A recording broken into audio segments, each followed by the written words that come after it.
warahmatullahi wabarakatuh. Nama saya Muhammad Januar Amrullah, NIM 213410049. Saya dari Fakultas Ilmu Sosial dan Ilmu Politik atau biasa disingkat FISIP.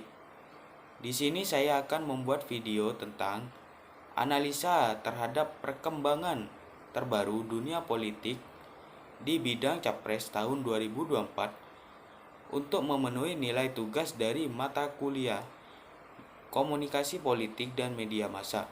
Judul yang akan saya bahas di sini adalah peran dari generasi milenial dan generasi Z sebagai pilar utama suara untuk Pilpres tahun 2024. Pesta demokrasi di Indonesia yang berlangsung setiap 5 tahun sekali telah menjadi salah satu momen paling dinanti oleh masyarakat.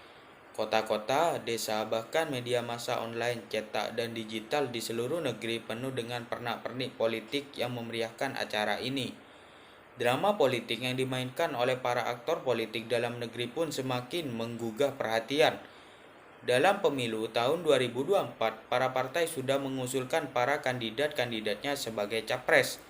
Meskipun ada capres yang masih belum menemukan cawapresnya sebagai pendamping, yakni Ganjar Pranowo dan Prabowo Subianto. Kandidat capres yang pertama adalah Ganjar Pranowo, ditunjuk oleh Ketua Umum PDIP, yaitu Megawati Soekarno Putri sebagai perwakilan dari Partai Demokrasi Indonesia Perjuangan dan berkoalisi dengan PPP atau biasa disingkat P3. Berikutnya ada Prabowo Subianto. Siapa yang tidak kenal dengan beliau? Dia merupakan saingan dari Pak Presiden Jokowi pada Pilpres tahun 2014 dan 2019. Sekarang dia menjabat sebagai Menteri Pertahanan di Indonesia. Prabowo diusung oleh Partai Gerindra dan berkoalisi dengan Golkar dan PAN. Namun ada berita bahwa Partai Demokrat juga ikut merapat kepada Prabowo. Terakhir ada Anies Baswedan dan Muhaimin Iskandar atau Caimin sebagai wacapres pasangan ini. Diusung oleh Koalisi Perubahan untuk Persatuan KPP terdiri dari Partai Nasdem, PKB, dan PKS. Dukungan tiga partai politik untuk Anies mengalami perubahan setelah Partai Demokrat hengkang dan digantikan dengan PKB. Dari beberapa calon presiden yang telah saya sebutkan, mereka sudah mulai berlomba-lomba menggait dukungan dengan membangun kepercayaan publik. Mereka berharap dengan meningkatnya kepercayaan publik bisa mendongkrak perolehan suara. Dalam hal ini, generasi milenial dan generasi Z Indonesia mempunyai peran penting untuk pemilu 2024 mendatang. Jumlahnya yang mendominasi di kalangan memiliki hak untuk mencoblos. Partisipasi mereka sangat berpengaruh terhadap demokrasi di Indonesia. Dalam beberapa tahun terakhir, terjadi pergeseran signifikan dalam perilaku politik generasi muda di Indonesia.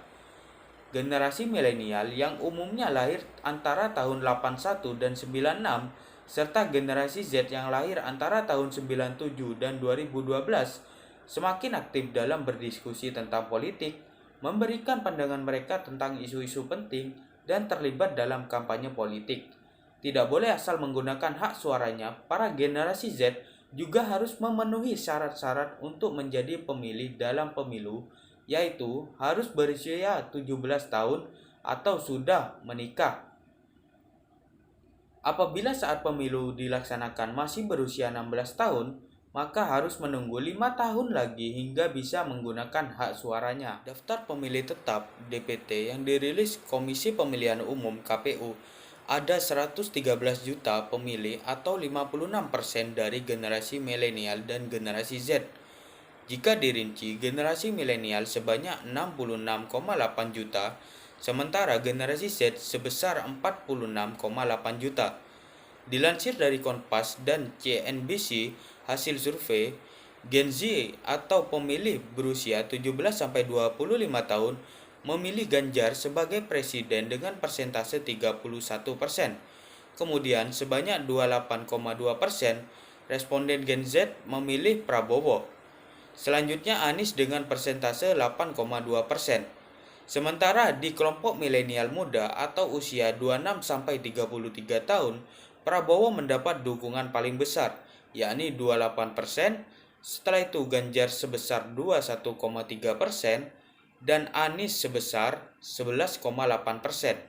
Pada kelompok milenial media atau usia 34-41 tahun, mayoritas responden atau mendukung Prabowo sebesar 28,1%, selanjutnya Ganjar 23,8% dan Anies 13,6%. Dilansir dari CNN Nasional, menurut Direktur Eksekutif Perkumpulan Pemilu untuk Demokrasi atau disingkat Perludem, Hoirun Nisa Nur Agustianti yang menyampaikan, jadi siapapun yang mau menang atau kalau mau memilih pemimpin yang membawa perubahan yang baru, ya mereka harus bisa meraih suara teman-teman muda karena signifikan.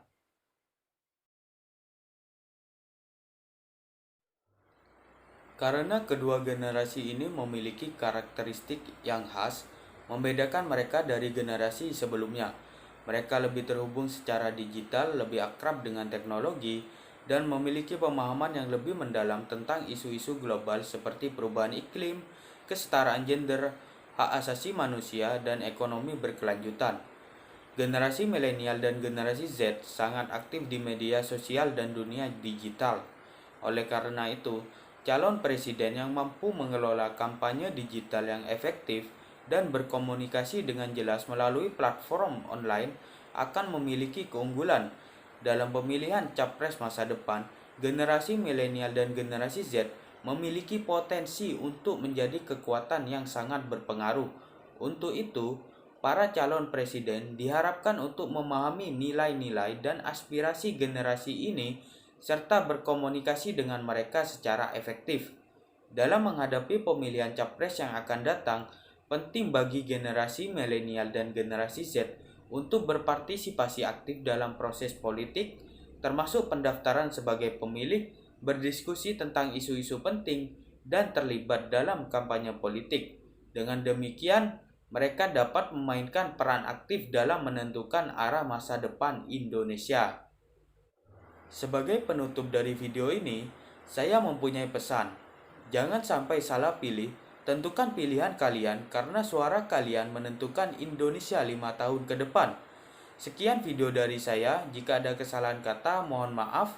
Saya pamit undur diri. Assalamualaikum warahmatullahi wabarakatuh.